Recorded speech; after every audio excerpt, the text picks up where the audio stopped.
Friends नमस्कार। आज की क्लास में आप सभी प्यारे छात्र छात्राओं एवं प्यारे भाई एवं बहनों को मैं दिल से स्वागत करता हूं। आज की क्लास में आपको केमिस्ट्री के चैप्टर 2 अम्ल भस्म और लवण से जो भी क्वेश्चंस पूछा गया है भारतीय भवन के बुक में, उसको आपके साथ डिस्कशन करने वाला हूं कि आपको मैं जो पढ़ाया है उसमें से कितना आता है, मैं जो पढ़ाया उसमें से पूछता है या नहीं पूछता है, इन सारी चीज़ों को आपको बताऊँगा। और साथ ही में आपने पूरा वीडियो देख लिया है तो यकीन कैसे आएगा कि सर आप जो पढ़ाते हैं वही पूछता है। तो उसके लिए मैं आपके साथ डिस्कशन कर रहा हूँ ऑब्जेक्टिव। तो प्लीज़ इस वीडियो को आखिर तक जरूर जुड़े रहिएगा, तब भी आपको समझ में आएगा कि जो हम पढ़ाते हैं उसका वैल्यू क्या है। चलिए स्टार्ट करते हैं। फर्स्ट क्वेश्चन ये रहा आपके स्क्रीन पर। देखिए फर्स्ट क्वेश्चन जो कर रहा है निम्नांकित में से कौन अम्ल है, कौन अम्ल है। आपको अम्ल निकालने के लिए या अम्ल पहचानने के लिए हम आपको समझाएं कि जिस फार्मूला में H लगा हुआ रहता है उसे हम अम्ल कहते हैं, और जिस फार्मूला में OH लगा हुआ होता है वो 90% क्या होता है, भस्म होता है। और जिसमें ना तो H है ना तो OH है उसको क्या बोलते हैं, लवण बोलते हैं। क्या बोलते हैं, लवण बोलते हैं। तब ऑप्शन देख कर बता सकते हैं कि इसमें सर कौन होगा। इसमें H लगा हुआ नहीं लगा हुआ, इसमें H लगा हुआ नहीं, इसमें OH लगा हुआ तो क्या होगा, भस्म होगा। इसमें H लगा हुआ नहीं है तो क्या होगा, भस्म होगा। H किस में लगा हुआ, ग में, तो हो गया HNO3 अम्ल, जिसको बोलते हैं नाइट्रिक अम्ल। क्या बोलते हैं, नाइट्रिक अम्ल। अब बताइए का ऑक्साइड है Na2O, सोडियम का ऑक्साइड बोलते हैं। सोडियम एक धातु है और धातु का ऑक्साइड जो होता है भस्मिक होता है, यानी कि भस्म होता है, इसलिए भी इसको ऑप्शन काट सकते हैं। ठीक है। सेकंड देखिए CaOH लगा हुआ तो भस्म होगा, इसलिए इसको काट सकते हैं। और ये भी कॉपर एक धातु है तो धातु का ऑक्साइड भी भस्म होता है, इसलिए इसको काट सकते हैं। ठीक है। HNO3 क्या हो गया, अम्ल हो गया। जब आप धातु और धातु पढ़ेंगे तो और बेहतर से चैप्टर समझ में आ जाएगा, उससे रिलेट करके आपको ऑप्शन दिया था। तो हम आपको ऑप्शन के साथ कैसे खेलना वो भी बताएंगे। नेक्स्ट क्वेश्चन नंबर 2 जो आपके स्क्रीन पर दिख रहा है, कह रहे कौन भस्म नहीं है, बताइए। वही बताइए कि जिसमें H लगा हुआ अम्ल होगा, जिसमें OH लगा हुआ भस्म होगा। तो बड़ा भस्म नहीं है, ठीक है, भस्म नहीं है उसको बताना। तो OH लगा हुआ तो भस्म होगा, आंसर OH लगा हुआ तो भी भस्म होगा। और अभी बताएं कि धातु का ऑक्साइड जो होता है भस्म होता है, और जिंक एक धातु है, धातु का ऑक्साइड क्या होगा, भस्म हो जाएगा। तो आंसर क्या हो जाएगा, लवण। NaCl क्या है, लवण। हम आपको बताया कि जिसमें H या OH नहीं रुका था, लवण। तो निम्नलिखित में से कौन लवण है। अब बताइए जिसमें H होगा वो क्या होगा, अम्ल होगा, OH वाला भस्म होगा, और जिसमें दोनों नहीं हो क्या होगा, लवण होगा। देखो H है तो क्या होगा, ये होगा अम्ल होगा तो ये तो आंसर नहीं होगा। OH तो ये क्या हो गया, भस्म हो गया सर। और ये OH हो गया तो क्या हो गया, भस्म हो गया। खोजना क्या है, लवण। तो जिस इसमें ना H है ना तो OH है। बताओ कितना परसेंट काम कर रहा है, काम कर रहा है कि नहीं काम कर रहा है। अगर आप जो को पढ़ाए थे वही आ रहा है तो प्लीज़ लाइक ज़रूर कर दीजिएगा। ठीक है। चैनल पर पहली बार तो चैनल को सब्सक्राइब भी कर लीजिएगा। नेक्स्ट क्वेश्चन देखते हैं। नेक्स्ट क्वेश्चन 4 नंबर का आ रहा है कि बताइए कि निम्नलिखित में किसमें अम्ल का गुण नहीं होता है। अम्ल का गुण नहीं होता है मतलब कि आपको बताना है ना, जब अम्ल का गुण बहुत सारा आपको गुण बताया था। पहला कि स्वाद में खट्टा होता है तो अम्ल का गुण है, धातु के साथ अपक्रिया करता है ये भी अम्ल का गुण है, क्षार के साथ अपक्रिया करता है ये भी अम्ल का गुण है। लेकिन क्या अम्ल जो है नीला लेटोस पत्र को लाल करता था, लेकिन यहाँ लिखा हुआ लाल लेटोस पत्र को नीला करता था, ये भस्म का गुण है, अम्ल का गुण नहीं है। तो ये सब आंसर नहीं होगा, आंसर क्या होगा, का सही हो जाएगा। क्या हो जाएगा, का। ये सब जल में घुलनशील भस्म को क्या कहते हैं, आपको नोट में लिखाए थे जब आपको भस्म पढ़ा रहे थे तो वहीं पे नोट में नीचे लिखाए थे कि जल में घुले हुए भस्म को हम क्षार कहते हैं। क्या कहते हैं, क्षार कहते हैं। Next question number 6, carbon dioxide जल से अपक्रिया करके क्या बनाता है। भाई कार्बन डाइऑक्साइड जल के साथ अपक्रिया करता है तो कार्बोनिक अम्ल बनाता है। क्या बनाता है, कार्बोनिक अम्ल बनाता है। नेक्स्ट 7, नेक्स्ट क्वेश्चन कह रहा है 7, एसिटिक अम्ल दुर्बल अम्ल है क्योंकि। हम आपको बताया था प्रबल अम्ल और दुर्बल अम्ल। बताया था प्रबल अम्ल वैसा अम्ल जो जल में घुलकर H+ आयन अधिक मात्रा में देता है उसे प्रबल कहते हैं, और जो कम मात्रा में देता है उसे दुर्बल अम्ल कहते हैं। लेकिन यहाँ पे उसको दूसरे लैंग्वेज में बोलता है, जो आंशिक रूप से घुला हुआ है उसको बोलते हैं, कम मात्रा में देगा उसको आंशिक रूप बोलता है, और जो ज़्यादा मात्रा में देता है उसको पूर्णतः बोलता है। ठीक है। तो दुर्बल पूर्ण रहता है क्या होगा, आंशिक रूप से आयनित। क्या होगा, आंशिक रूप से। यही प्रबल पूछेगा तो क्या हो जाएगा, पूर्णित रूप से। ठीक है। ज़्यादा देगा यानी कि पूर्ण रूप से उसके पास ताकत है, बल है, और आंशिक रूप से मतलब कम ताकत है, आंशिक मतलब कम होता है। तो आप इसे रिलेट कर सकते हैं। नेक्स्ट क्वेश्चन देखिए जो आपके स्क्रीन पर दिख रहा है 8 नंबर, कौन प्रबल भस्म है। प्रबल भस्म आपको बताए थे, प्रबल भस्म जो जल में घुलकर अधिक मात्रा में OH- देता है। क्या देता है, OH- देता है, उसे प्रबल भस्म कहते हैं। और इसमें बताना है प्रबल भस्म वाला, तो बताओ क्या होगा, सोडियम। क्या होगा, सोडियम। आप याद रखिएगा Na और K यानी कि पोटेशियम, ये दोनों जो होता है इसके साथ अगर OH लगा देंगे तो प्रबल भस्म बनता है। क्या बनता है, प्रबल भस्म बोलेगा। आपसे अगर आपसे पूछ ले कि प्रबल अम्ल बताओ तो क्या हो जाएगा, HCl, ठीक है, HNO3 और H2SO4। ये क्या है, प्रबल अम्ल है। और प्रबल भस्म NaOH, KaOH ये सब प्रबल भस्म है। ठीक है।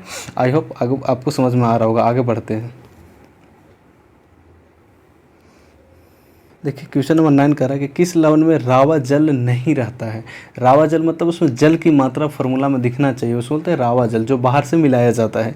जैसे नीलत होता है, नीलत होता का फार्मूला क्या होता है, CuSO4 इंटू में 5H2। तो ये जो 5H2 है इसी को बोलते हैं रावाकरण का जल। तो इसमें होता है, ठीक है, इसमें होता है। अब किस में नहीं होता वो आपको बताना है। जिप्सम में भी होता है CaSO4 इंटू 2H2, तो जिप्सम में भी होता है, धोने वाला सोडा में भी होता है। तो बेकिंग सोडा में नहीं होता है। बेकिंग सोडा का जो फार्मूला होता है, बेकिंग सोडा जो फार्मूला होता है वो होता है सोडियम बाइकार्बोनेट, सोडियम बाइकार्बोनेट जो खाने वाला सोडा बोलते हैं। और इसमें देखिए कहीं जल दिख रहा है, नहीं दिख रहा है। तो रावाकण का जल किस में नहीं होता है, तो बेकिंग सोडा में नहीं होता। आपको जब खाने वाला सोडा कैसे बनता है बता रहे थे तो उसमें रासायनिक सूत्र, रासायनिक नाम लिखाए थे, वहीं से क्वेश्चन दिया है कि रावाकरण जल किसमें नहीं है। परसवेद लवण और जलयोजित लवण भी बताए थे लास्ट क्लास में, याद रखिए ना, उससे यहाँ पर रिलेट कीजिए, आपको पता चल जाएगा। देखिए नेक्स्ट क्वेश्चन 10 है, कह रहा है अम्लीय ऑक्साइड के बारे में। अम्लीय ऑक्साइड कहने का मतलब है किसका ऑक्साइड अम्लीय होगा। आप याद रखिएगा, अगर धातु होगा और धातु का कोई ऑक्साइड है तो उसका जो ऑक्साइड होगा वो अम्लीय भास्मिक होता है, क्षारीय होता है। लेकिन कोई अधातु है, क्या है, अधातु है, तो उसका ऑक्साइड जो होता है वो क्या होता है, क्षारीय होता है। और धातु का ऑक्साइड क्या होता है, क्षारीय, और धातु का ऑक्साइड अम्लीय होता है। तो देखिए इसमें अम्लीय ऑक्साइड पूछ रहा है, तो धातु का ऑक्साइड क्या होगा, क्षारीय। तो कैल्शियम हाइड्रोक्साइड, कैल्शियम क्या है, धातु है, तो इसका ऑक्साइड क्या हो जाएगा, क्षारीय, तो आंसर नहीं होगा। मैग्नीशियम के ऑक्साइड, मैग्नीशियम क्या है, धातु, और धातु का ऑक्साइड क्या होता है, क्षारीय, धातु का ऑक्साइड क्षारीय, तो भी नहीं होगा। सोडियम क्या है, धातु है, तो धातु का ऑक्साइड क्या होता है, क्षारीय, तो भी नहीं होगा। सल्फर अधातु है, सल्फर क्या है, अधातु, और धातु का ऑक्साइड क्या होता है, अम्लीय, धातु का ऑक्साइड क्या होता है, अम्लीय, तो इसलिए आंसर क्या हो जाएगा, सल्फर डाइऑक्साइड। अब देखिए नेक्स्ट क्वेश्चन उसी पर आधारित पूछा हुआ कि भास्मिक ऑक्साइड बताइए, यानी कि वैसा ऑक्साइड वैसा पदार्थ जिसका ऑक्साइड भास्मिक हो या क्षारीय होता है। अभी हम आपको बताइए, अगर धातु होगा क्या होगा, धातु का ऑक्साइड होगा तो क्या होता है, क्षारीय, और अधातु होगा तो उसका ऑक्साइड क्या होता है, अम्लीय होता है। तो उसी से आप यहाँ से रिलेट कीजिए। कार्बन क्या है, अधातु, कार्बन क्या है, अधातु, तो इसका ऑक्साइड क्या होगा, अम्लीय, क्या होगा इसका, अम्लीय, तो आंसर ही नहीं होगा। सोडियम क्या है, धातु, और धातु का ऑक्साइड क्या होता है, क्षारीय, यानी क्षारीय या भास्मिक, तो आंसर यही हो जाएगा। देखिए सल्फर क्या है, अधातु, तो इसका ऑक्साइड क्या होता है, अम्लीय हो जाएगा, तो भी आंसर नहीं होगा। और फास्फोरस भी क्या होता है, अधातु, और अधातु का ऑक्साइड अम्लीय होता है, इसलिए ये भी नहीं होगा। आप याद रखिए, अ से अधातु और अ से अम्लीय, यानी कि अधातु का ऑक्साइड अम्लीय और धातु का ऑक्साइड भास्मिक होता है। तो इसे रिलेट करके दोनों क्वेश्चन आप बता पाएंगे, ठीक है। नेक्स्ट आगे बढ़ते हैं।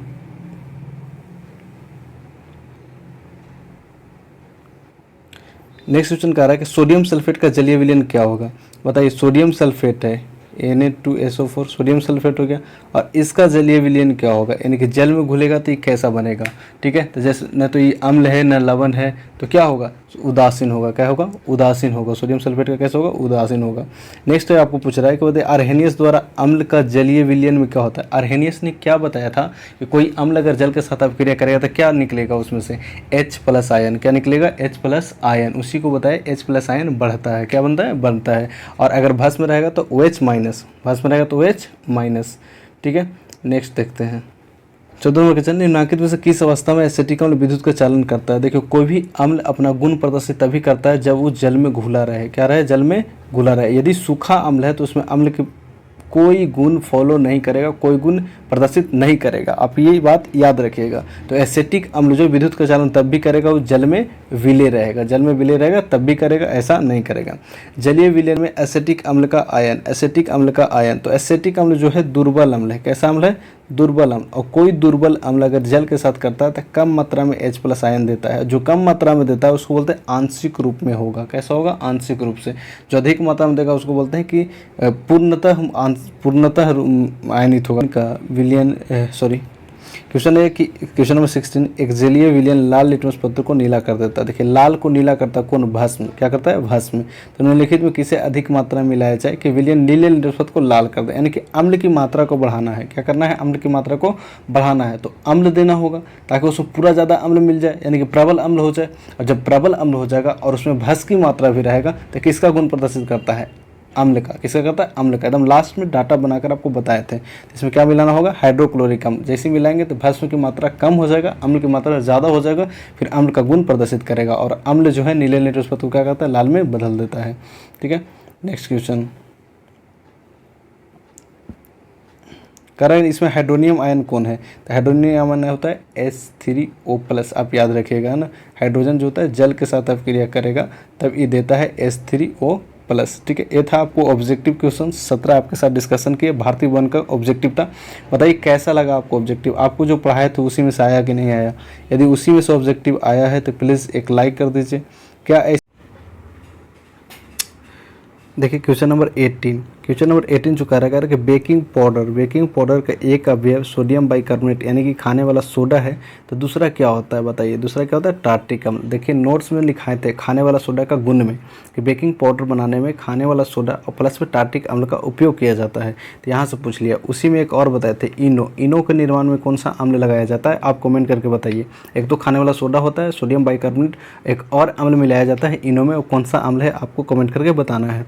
आगे बढ़ते हैं आगे क्वेश्चन से। क्वेश्चन नंबर 19 कह रहा है किसी विलयन का pH मान 4 है तो विलयन कैसा होगा, बताओ। 7 से कम होता है तो विलयन क्या होता है अम्लीय, 7 से अधिक होता है तो विलयन कैसा होता है क्षारीय, और 7 के बराबर होता है तो लवण होता है। तो pH मान 7 से कम है तो क्या होगा अम्लीय होगा, क्या होगा अम्लीय होगा। ठीक है, नेक्स्ट चलते हैं क्वेश्चन नंबर 20 कह रहा है कि कौन प्रबल अम्ल होगा, बताइए। हम आपको एक डाटा बना के बताए थे, ठीक है, pH स्केल जब बताए थे कि कोई स्केल में 7 है और 7 से जी इधर कम जाएगा अम्लीयता बढ़ता है, 7 से ज़्यादा जाएगा तो क्षारीयता बढ़ता है। तो जितना जिसका pH मान कम रहेगा उस अम्ल की अम्लीयता उतना अधिक रहेगा, यानी उतना प्रबल अम्ल होगा। भस्म में जितना अधिक pH मान होगा वो भस्म उतना ही प्रबल होगा, ऐसा आपको बताए थे। तो बताइए तो प्रबल अम्लीय कौन होगा, जिसका pH मान एकदम कम होगा यानी कि pH मान 0 के बराबर होगा, उसका क्या होगा अम्लीयता सबसे ज़्यादा होगा। ठीक है, तो 0 और 4.5 ये भी प्रबल होगा, ये तो भस्म हो गया, ये होगा नहीं। तो आंसर होना चाहिए क और ख दोनों, या फिर ये हटा के फिर आंसर होना चाहिए ख। क्या होना चाहिए ख। आपका बुक में दिया ख और ग दोनों, तो ख और ग तो होगा नहीं, क्योंकि ग क्या है भस्म है, ग क्या है भस्म है, तो ये वाला तो ऑप्शन होगा नहीं। आपका बुकवा में दिया ख और ग दोनों, इसलिए गलत है। क्या है गलत है। आगे बढ़ते हैं। कह रहा उदासीन विलयन का pH मान कितना होता था, 7 के बराबर होता है। उदासीन विलयन का pH मान कितना होता है 7 का बराबर।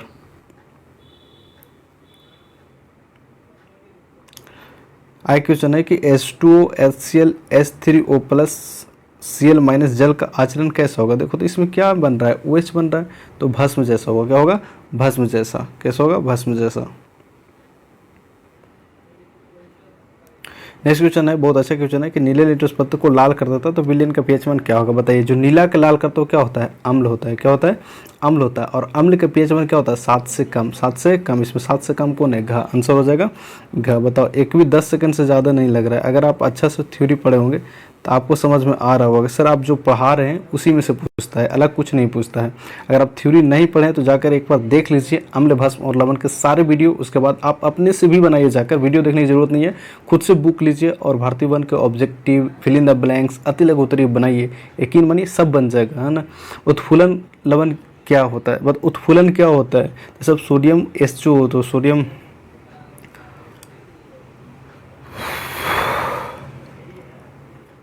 करके उत्फुलन लवण क्या होता है, तो उत्फुलन की प्रक्रिया बताए थे। वो कैसे वायुमंडल में छोड़ते थे तो जल का अणु को क्या कर देता था त्याग कर देता था। क्या करता था त्याग करता था, उससे क्रिया को हम उत्फुलन कहते थे। ठीक है, आगे बताइए। कह रहा किसकी प्रकृतिक अम्लीय होगा, किसका प्रकृतिक अम्लीय होगा, इसका pH मान से निकालेंगे। रक्त का pH मान कितना होता है 7.4 होता है, 7.4 होता है। एंटासिड भस्म होता है और चूना जल होता है। चूना जल का pH मान लगभग 10-11 होता है। कितना होता है 11 होता है। चूना जल का 11 होता है, तो इसके pH मान 11 यानी कि भस्म हो गया। एंटासिड भस्म होता है ये, और मानव जल रक्त का जो होता है 7.4 होता है, तो ये भी क्या हो गया भस्म। तो अम्लीय कौन हो गया लाइम जूस। क्या हो गया लाइम जूस, इसका pH मान 7 से कम होता है। आगे देखिए 26 नंबर क्वेश्चन कह रहा है कि अगर आपको शंका है कि मिट्टी की अम्लीयता के कारण गमले में फूल के पौधे ठीक से विकसित नहीं हो रहा है, यानी कि जहाँ पे पेड़ पौधा लगा रहे हैं वहाँ पे अम्लीयता ज़्यादा है, इसके कारण पेड़ पौधा नहीं लग रहा है, ऐसा आपको पता चल गया, तो आप क्या मिलाएंगे उसमें, बताइए। pH मान का महत्व में बताए थे, ठीक है, मिट्टी की उर्वरता जांच करने के लिए। वहाँ पे आपको बताए थे कि अगर कोई भी मिट्टी है उसमें उर्वरता अच्छा से या पेड़ पौधों को बहुत जल्दी विकसित करना है तो उसके pH मान 7 के आसपास होना चाहिए। क्या होना चाहिए 7 के आसपास होना चाहिए। यदि अम्लीयता बढ़ जाता है या फिर घट जाता है तो उसमें चूना मिला दिया जाता है। क्या मिला जाता है चूना मिला दिया जाता है, ताकि वो क्या हो गए, उसका pH 1 मेंटेन हो जाता है। यहाँ करके यहाँ पे क्या मिलाएंगे बताइए, तो यहाँ पर चूना सर ऑप्शन में नहीं है, तो चाय पत्ती, नमक, चीनी तो मिलाएंगे नहीं, क्या मिलाएंगे, बेकिंग पाउडर। बेकिंग पाउडर क्या होता है, तो बेकिंग पाउडर होता है इसमें भस्म की मात्रा रहता है और अम्ल की मात्रा भी रहता है, तो क्या मिला देंगे, बेकिंग पाउडर मिला देंगे। आगे बढ़ते हैं। आपको कि नींबू में खट्टा स्वाद को खत्म करने के लिए किसका उपयोग सबसे अधिक उपयुक्त होगा। बताइए, खट्टा हटाना है तो क्या चीनी मिला देंगे, बोले यस सर चीनी मिलाएंगे, मीठा लगने लगेगा, खट्टा खत्म हो जाएगा। ना रे बाबू ना, ऐसा गलती ना करना, ठीक है। यानी इससे आप क्वेश्चन बोला कि अम्ल है तो अम्ल की मात्रा कैसे हटेगा, अम्ल की जो है इसका मात्रा कैसे हटेगा, तो देखो 7 या लवण मिलाएंगे तो हटेगा नहीं, ठीक है। अम्ल 6 से नीचे होगा pH 1 तो अम्ल नहीं हो जाएगा, अम्ल मिलाएंगे फिर भी नहीं हटेगा, तो pH 1 8 से अधिक वाला को मिलाएंगे। किसको मिलाएंगे, 8 से अधिक वाला, क्योंकि भस्म होता है और जिसमें भस्म की मात्रा बढ़ेगा तो और अम्ल रहेगा भी तो वहाँ पे भस्म वाला काम करता है, ठीक है। जब प्रबल भस्म और अगर दुर्बल अम्ल हो जाए तो प्रबल भस्म वाला गुण आ जाता है, इसलिए अम्ल की मात्रा का गुण जो है स्वाद में खट्टा होना वो खत्म हो जाएगा और भस्म वाला मात्रा आ जाएगा, यानी कि फिर स्वाद कैसा हो जाएगा, कड़वा हो जाएगा, ठीक है। ये ठीक था।